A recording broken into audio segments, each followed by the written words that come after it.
স্বপ্নদীপ আর বাড়ি ফেরেনি। বিচার হয়নি, খুনিরা শাস্তি পায়নি।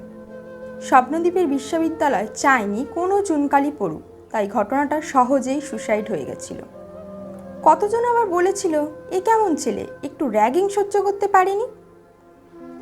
আজ আরজিকর হাসপাতালও চাইছে না কেচ্ছা হোক, যতই হোক সরকারি হাসপাতাল, একটা রেপুটেশন আছে, তাই ভেতর থেকে চেপে দেওয়ার চেষ্টা চলছে। অদ্ভুতভাবে এসব ঘটনার সময় সিসিটিভিগুলো হয় থাকে না, নয়তো খারাপ হয়ে যায়। কেউ একবার বলছে না কেন একটা মেয়ে নাইট ডিউটির সময় নিরাপদ নয়।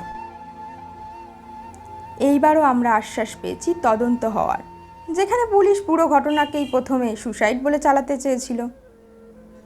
আবারও কদিন পর সব চাপা পড়ে যাবে। মেয়েটার বাবা মা অসহায় হয়ে হাল ছেড়ে দেবে হয়তো একদিন। তারপর স্বস্তিকা মুখোপাধ্যায়ের মতো কোনো এক অভিনেত্রী এই ঘটনা নিয়ে বানানো সিনেমায় অভিনয় করবে।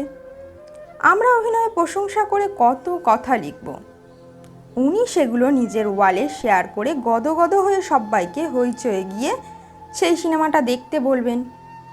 ব্যাস, আমাদের প্রতিবাদ ওখানেই শেষ। আমরা মনে হয় সারা জীবন মুখে সেলোটিপ দিয়ে মোমবাতি মিছিল করে যাব। আবারও কদিন পর আবারও কোনো ছেলে মেয়ে